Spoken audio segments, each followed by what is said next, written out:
మీ personal interviews మరియు వ్యాపార ప్రకటనల కొరకు ఈ నెంబర్ని సంప్రదించండి.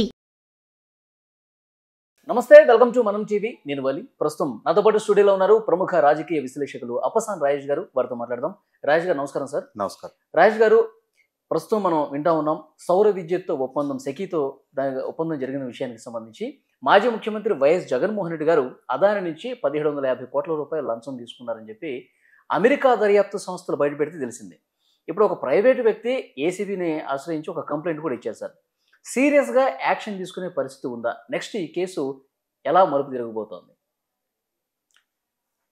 American stock exchange commission, American FBI New York eastern district కోర్టులో దాఖలు చేస్తున్న కేసు నేపథ్యం మనం అందరం గత ఒక వారం రోజులుగా చర్చిస్తూనే ఉన్నాం.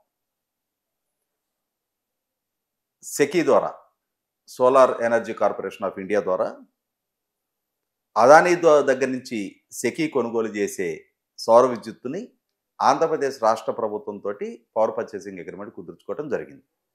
ఇదంతా కూడా మనకందరికీ తెలిసిన స్టోరీయే. 2021 నుంచి దాని మీద చాలా ఆరోపణలు, ప్రత్యారోపణలు, ప్రభుత్వం వైపు నుంచి వివరణలు, మా వైపు నుంచి తప్పేం జరగలేదు, మేము కాంపిటేటివ్ మార్కెట్లో చాలా బెస్ట్ ప్రైస్కే కొనుగోలు చేశాము, 2019కి ముందు చంద్రబాబు నాయుడు గారు కుదుర్చుకున్న పవర్ పర్చేసింగ్ అగ్రిమెంట్లతో కంపేర్ చేస్తే ఇది హాఫ్ రేట్కే మేము కొనుగోలు చేస్తున్నాము అని చెప్పనే వివరణ ప్రభుత్వం వైపు నుంచి రావడం జరిగింది. ఇటువంటి నేపథ్యంలో మనందరికీ విస్తుగొలిపే వాస్తవాలను తెలియజేస్తూ అమెరికన్ ఎఫ్బిఐ ద్వారా అదానీ మీద కేసు నమోదైంది. ఆ కేసులో అదానీ ఈ పవర్ పర్చేసింగ్ అగ్రిమెంట్లు కుదుర్చుకోవటం కోసం 4 రాష్ట్ర ప్రభుత్వాలు, ఒక కేంద్రపాలిత ప్రాంతానికి సంబంధించిన అధికార వ్యవస్థకి లంచాలు ఆఫర్ చేశారు. ఆ లంచాలు ఆఫర్ చేయటం కోసం అమెరికన్ స్టాక్ ఎక్స్చేంజ్లో రిజిస్టర్ అయి ఉన్న ఒక కంపెనీ నుంచి ఫండ్ రైజింగ్ చేశారు అనేది ప్రధాన ఆరోపణ. అమెరికన్ కంపెనీ ఫండ్స్ ఇన్వాల్వ్ అయి ఉన్నాయి కాబట్టి వాళ్ళ లా ఆఫ్ ల్యాండ్, వాళ్ళ దేశ చట్టాల ప్రకారం ఏంటి అంటే అమెరికన్ కంపెనీసు ఎక్కడైనా సరే వాళ్ళ బిజినెస్ యాక్టివిటీస్ ప్రమోషన్ కోసం కానీ, వాళ్ళ బిజినెస్ నిర్వహణ కోసం కానీ లంచాలు ఇవ్వటం, పుచ్చుకోవటం నేరం. ప్రపంచంలో ఎక్కడైనా సరే. మరి ఈ అంశం ప్రాతిపదికగా అదానీ ద్వారా లంచాలు ఇచ్చి పవర్ పర్చేసింగ్ అగ్రిమెంట్లు కుదుర్చుకోవటం కోసం ఈ అమెరికన్ స్టాక్ ఎక్స్చేంజ్లో రిజిస్టర్ అయిన కంపెనీ నుంచి ఫండ్స్ రైజ్ చేశారు. ఆ ఫండ్స్ని ఈ విధంగా వాడారు అనేది ఆరోపణ. ఇది మనల్ని ఒక రకమైన ఒక కుదిపింది. ఒక వారం 10 రోజులుగా చాలా విస్తృతంగా చర్చనీయాంశంగా మారిందనేది వాస్తవం. ఎందుకు? నిన్నటి వరకు రాష్ట్ర ముఖ్యమంత్రిగా ఉన్న జగన్మోహన్ రెడ్డి గారికే 1750 కోట్ల రూపాయల లంచాలు ముట్టాయి అన్న ఆరోపణ. 7000 మెగావాట్ల సౌర విద్యుత్ కొనుగోలు కోసం జరిగిన ఒప్పందంలో ఒక్కొక్క మెగావాట్కి 25 లక్షల రూపాయల చొప్పున 1750 కోట్ల రూపాయలు డైరెక్ట్గా వారి చేతికే లంచాలు అందాయి అని చెప్పిన ఆరోపణ వచ్చింది. మామూలు పరిస్థితులు అయితే ఇప్పటికే ఆంధ్రప్రదేశ్ రాష్ట్ర ప్రభుత్వం దీని మీద ఒక విచారణ కమిషన్ అపాయింట్ చేస్తూ ఒక నిర్ణయం తీసుకొని ఉండాల్సింది. కానీ ఇక్కడ రాష్ట్ర ప్రభుత్వానికి ఒక సెన్సిటివిటీ ఉంది. జగన్మోహన్ రెడ్డి గారు రాజకీయ ప్రత్యర్థి కాదంటల్లా. కానీ ఇక్కడ ఈ అంశంలో జగన్మోహన్ రెడ్డి గారితో పాటుగా అదానీ ఇన్వాల్వ్ అయి ఉన్నాడు. అయితే ఇక్కడ అదానీ మీద కూడా కలిపి విచారణకు ఆదేశించే నిర్ణయం రాష్ట్ర ప్రభుత్వం వైపు నుంచి జరిగి తీరాలి వాస్తవంగా అయితే. ఎందుకంటే లంచం పుచ్చుకున్నది జగన్మోహన్ రెడ్డి గారు. పుచ్చుకున్న వ్యక్తిదే తప్పని ఎట్లా నిర్ధారణ చేస్తావు? ఇచ్చిన వ్యక్తిది కూడా తప్పే. అయితే ఇక్కడ రాష్ట్ర ప్రభుత్వానికి ఉన్న సెన్సిటివిటీ ఏంటి అంటే, ఇక్కడ అమెరికన్ ప్రభుత్వం ఆంధ్రప్రదేశ్ రాష్ట్రం గురించి వాళ్ళకి పట్టింపు కాదు. భారతదేశానికి సంబంధించిన ఒక కార్పొరేట్ సంస్థ చేసిన కార్యకలాపాల్లో జరిగిన అవినీతి గురించి ప్రస్తావిస్తుంది. ఇక్కడ యూనియన్ గవర్నమెంట్, కేంద్ర ప్రభుత్వం దీని మీద స్పందించాలి మొట్టమొదట. ఎందుకంటే మనకి అంతర్గతంగా ఆంధ్రప్రదేశ్, కేంద్ర ప్రభుత్వమా, గుజరాతా, రాజస్థానా, లేదు మిగిలిన రాష్ట్రాలు జమ్మూ కాశ్మీర్ అంటే కేంద్రపాలిత ప్రాంతంగా ఉన్న జమ్మూ కాశ్మీరు, తమిళనాడు, ఒడిషా. ఒరిస్సా, ఛత్తీస్గఢ్ లాంటి రాష్ట్రాల ప్రస్తావన వచ్చినా ఒక విదేశీ గడ్డ మీద నుంచి చూసినప్పుడు యాజ్ ఏ హోల్గా ఇండియాగా చూస్తారు. అవును. సో ఇక్కడ మొట్టమొదట స్పందించి తీరాల్సింది కేంద్ర ప్రభుత్వం. భారతదేశానికి సంబంధించిన ఒక కార్పొరేట్ సంస్థ తన వ్యాపార అవసరాల రీత్యా రాష్ట్ర ప్రభుత్వాలకి బ్రైబ్స్ ఆఫర్ చేసింది. ఆ రాష్ట్ర ప్రభుత్వాలు ఆ లంచాలు తీసుకున్నాయి అని చెప్పని ఒక విదేశీ విచారణ సంస్థ వాళ్ళు ఆరోపణలు చేస్తున్నారు, కేసులు నమోదు చేస్తున్నారు, వారెంట్లు ఇష్యూ చేస్తున్నారు. ఇక్కడ ఆంధ్రప్రదేశ్ ప్రభుత్వం కన్నా ముందు కేంద్ర ప్రభుత్వం స్పందించి తీరాలి. ఇవాళ ఆంధ్రప్రదేశ్ రాష్ట్రానికి ఉన్న ఒక సెన్సిటివిటీ అదే. ఎందుకంటే ఆంధ్రప్రదేశ్లోను కేంద్రంలోను ఇవాళ కేంద్ర ప్రభుత్వంలో కూడా భారతీయ జనతా పార్టీ, తెలుగుదేశం ఎన్డీఏలో కలిసి ప్రభుత్వాలను ఏర్పాటు చేస్తున్నాయి. ఆంధ్రప్రదేశ్ రాష్ట్రంలో తెలుగుదేశం డిక్టేటింగ్ స్టేజ్లో ఉంది, అంటే పెద్ద పార్టీ. కానీ కేంద్ర ప్రభుత్వంలో భారతీయ జనతా పార్టీ పెద్ద పార్టీ. వాళ్ళు ఏర్పాటు చేసిన ప్రభుత్వంలో తెలుగుదేశం కూడా భాగస్వామిగా ఉంది, అధికార భాగస్వామిగా. దానికి తోడు ఇప్పుడు నరేంద్ర మోడీ గారికి చాలా సన్నిహితంగా అదానీని పరిగణిస్తూ ఉన్నారు. అటువంటి స్థితిలో ఏకపక్షంగా అదానీతోటి కయ్యానికి కాలు దువ్వే స్థితిలో ఆంధ్రప్రదేశ్ రాష్ట్ర ప్రభుత్వంగా దేశంలో ఏ ప్రభుత్వం కూడా లేదనేది వాస్తవం. ఎందుకంటే డైరెక్ట్గా నరేంద్ర మోడీ గారితో యుద్ధానికి సిద్ధపడగలిగే స్థైర్యం ఉన్న ఆయన రాజకీయ ప్రత్యర్థులు చేయొచ్చు. తెలంగాణ ప్రభుత్వం నిన్న స్కిల్ డెవలప్మెంట్ యూనివర్సిటీ కోసం అని చెప్పని అదానీ గ్రూపు వాళ్ళు అనౌన్స్ చేసిన 100 కోట్ల రూపాయల కంట్రిబ్యూషన్ని తిరస్కరిస్తూ వాళ్ళకు నిర్ణయం తీసుకోగలిగారు. ఎందుకంటే ఇక్కడ ఉన్నది కాంగ్రెస్ ప్రభుత్వం, రాజకీయంగా నరేంద్ర మోడీ గారి ప్రత్యర్థి ప్రభుత్వం. కానీ ఇక్కడ ఆంధ్రప్రదేశ్ రాష్ట్ర ప్రభుత్వం అలయన్స్ పార్ట్నర్ కాబట్టి ఏ నిర్ణయం తీసుకున్నా ఇరువురు కలిసి తీసుకోవాల్సిన నిర్ణయాలు అక్కడ. కేంద్ర ప్రభుత్వ వైఖరి ఎలా ఉండబోతుంది అనేది నిశ్చితంగా గమనించిన తర్వాత వాళ్ళ సూచనలు సలహాల మేరకు మాత్రమే నిర్ణయం చేయాల్సిన పరిస్థితి ఇక్కడ. సార్ ఇప్పుడు ఏదైనా తప్పే కదా సార్, రాజకీయాలకు అనుగుణంగా ముందుకు పోతే కొంచెం చెడ్డ పేరు మూట కట్టుకునే పరిస్థితి లేదు. 100కి 100 పాళ్ళు ఇవాళ జగన్మోహన్ రెడ్డి గారికి లంచం ముట్టింది అని ఒక అమెరికన్ ఏజెన్సీ ఎస్టాబ్లిష్ చేస్తుంది.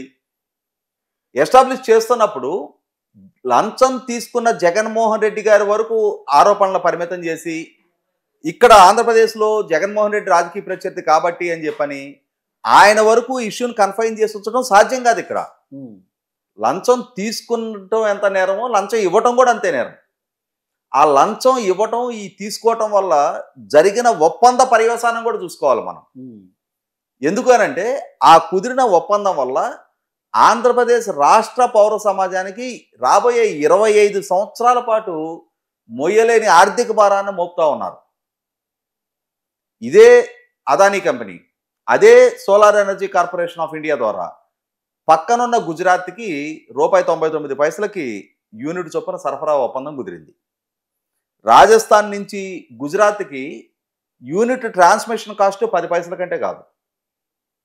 ట్రాన్స్మిషన్ లాసెస్ కూడా అక్కడుండే తక్కువ దూరం దృష్ట్యా చాలా తక్కువ ట్రాన్స్మిషన్ లాసెస్తో విద్యుత్ చేరుతుంది. కానీ అదే రాజస్థాన్ నుంచి ఆంధ్రప్రదేశ్ రాష్ట్రానికి యూనిట్కి 80 పైసలు ట్రాన్స్మిషన్ కాస్ట్ అవుతుంది. ట్రాన్స్మిషన్ లాసెస్ కూడా చాలా భారీగా ఉంటాయి. ఈ ట్రాన్స్మిషన్ లాసెస్ని, ఈ ట్రాన్స్మిషన్ కాస్ట్ని కూడా ఇప్పుడు ఆంధ్రప్రదేశ్ రాష్ట్ర ప్రభుత్వం కుదుర్చుకున్న ₹2.49 యాడ్ చేస్తే, క్వాంటిఫై చేస్తే దాదాపుగా ₹5 పైగా భారం మోపబడతా ఉంది. అంటే వేరే గుజరాత్కి జరిగిన కొనుగోలు ఒప్పందంతో ఆ రాష్ట్ర ప్రజలకి చేరుతున్న ఖరీదుతో పోలిస్తే డబుల్ ది కాస్ట్. ఆంధ్రప్రదేశ్ పౌర సమాజం పోనిదేదో 1 సంవత్సరానికి కాదు, రాబోయే 25 సంవత్సరాల పాటు ఆంధ్రప్రదేశ్ పౌర సమాజం ఈ భారాన్ని మోయాలి. సార్ అన్ని సంవత్సరాల పాటు అవకాశం ఉంటుందా సార్? అట్లా చేసుకోవచ్చా 25 ఏళ్ళు? అంటే పవర్ పర్చేసింగ్ అగ్రిమెంట్లు అనేది ఎలా ఉంటుంది అని అంటే, ఒక ప్లాంట్ ఎస్టాబ్లిష్ చేయడానికి ముందే ఇక్కడ ఒక కార్లు తయారీ కంపెనీ ఉంది. ఆ కార్లు తయారీ కంపెనీ ఒక ప్లాంట్ ఎస్టాబ్లిష్ చేస్తున్నప్పుడు వాళ్ళు ఓపెన్ మార్కెట్లోకి వెళ్ళి వాళ్ళ వస్తువును అమ్ముకోవాలి. కానీ కరెంట్ అనేది ప్రభుత్వాలే కొనుగోలు చేయాలి. ఎందుకంటే మనకు భారతదేశంలో విద్యుత్తు ప్రభుత్వ రంగంలో ఉంది.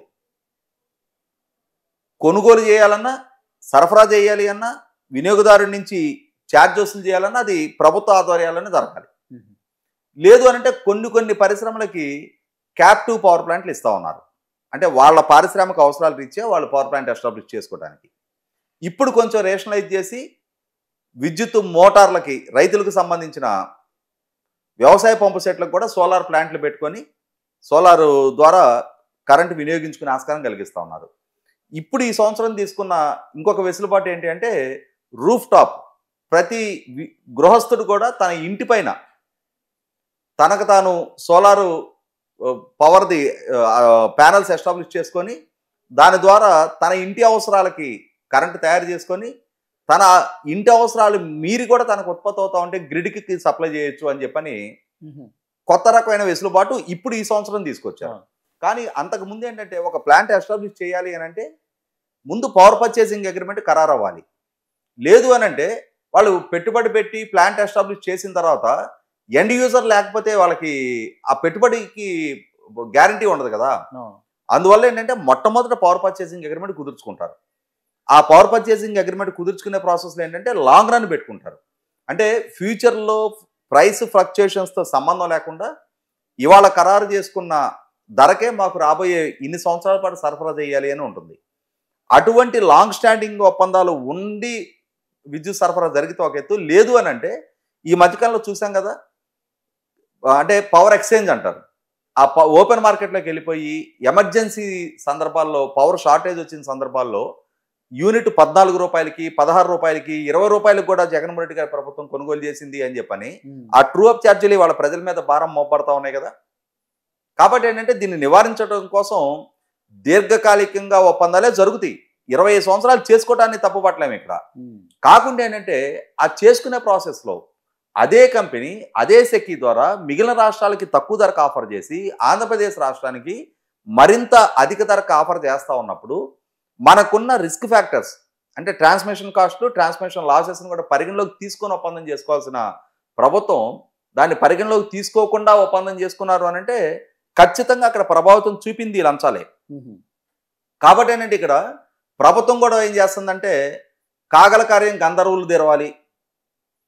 ఇవాళ భారతీయ జనతా పార్టీ తోటి ఉన్న సయోధ్య దృష్ట్యా, ఎందుకంటే ఇక్కడ కేంద్ర ప్రభుత్వం కూడా రాష్ట్ర ప్రభుత్వం పట్ల 2019కి ముందుతో కంపేర్ చేస్తే ఇప్పుడు చాలా కన్సర్న్ చూపిస్తూ ఉంది. రాష్ట్ర ప్రభుత్వం అడిగిందే తడవగా నిధులు విడుదల చేయటం, రాజధానికి కానీ పోలవరం కానీ అలాగే రోడ్ ఇన్ఫ్రాస్ట్రక్చర్కి కానీ సంస్థల ఏర్పాటుకు కానీ రాష్ట్ర ప్రభుత్వ అభివృద్ధికి తోడ్పాటు అందివ్వడానికి కేంద్ర ప్రభుత్వం సహకరిస్తుంది. ఇప్పుడు ఇటువంటి స్థితిలో కొత్తగా ఏర్పడ్డ ప్రభుత్వం 6 నెలలు కూడా కాలేదు, ఇంకా రేపు 12వ తారీఖు వస్తే కానీ 6 నెలల కాలం పూర్తి కాదు. ఇటువంటి స్థితిలో రాబోయే 4.5 సంవత్సరాల పాటు కొనసాగాల్సిన సయోధ్యని ఈ ఆరోపణ సాకుగా విచ్ఛిన్నం చేసుకోవడానికి రాష్ట్ర ప్రభుత్వం సాహసించదు.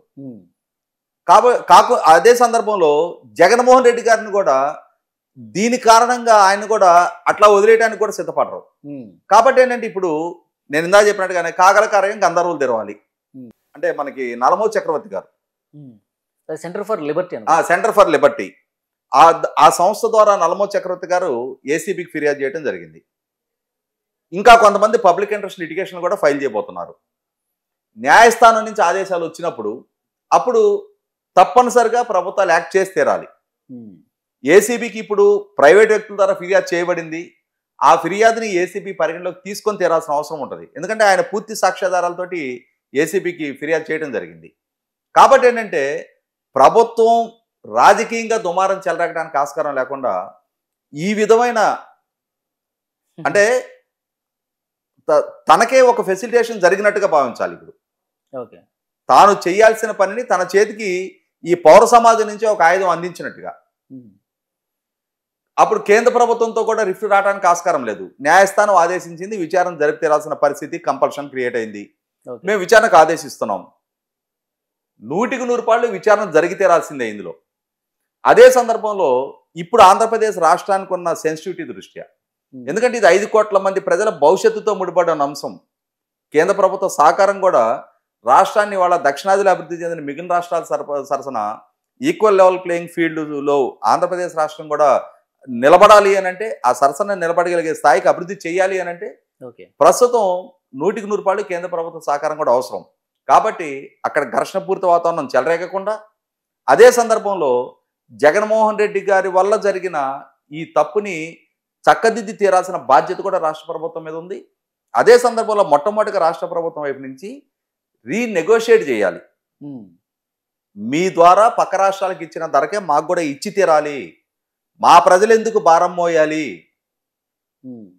మీరు తయారు చేసిన ప్రోడక్ట్కి రాష్ట్రానికి ఒక రేటు ఎలా నిర్ణయిస్తారు, కాబట్టి మేము ఒప్పందం రద్దు దిశగా ఆలోచన చేయకుండా ఉండాలి అని అంటే మీరు మిగిలిన రాష్ట్రాలకి కేటాయించిన ధరకే మాకు కూడా కేటాయించితేనే దాన్ని పరిగణలోకి తీసుకుంటామని చెప్పని నెగోషియేట్ చేయడానికి రాష్ట్ర ప్రభుత్వం ప్రయత్నం చేసి రాష్ట్ర ప్రజల మీద పడాల్సిన భారాన్ని కొంతవరకైనా తగ్గించే ప్రయత్నం చేయాలని చెప్పని సగటు ఆంధ్రప్రదేశ్ పౌరుడిగా అందరిలాగానే మనం కూడా డిమాండ్ చేస్తా ఉన్నాం.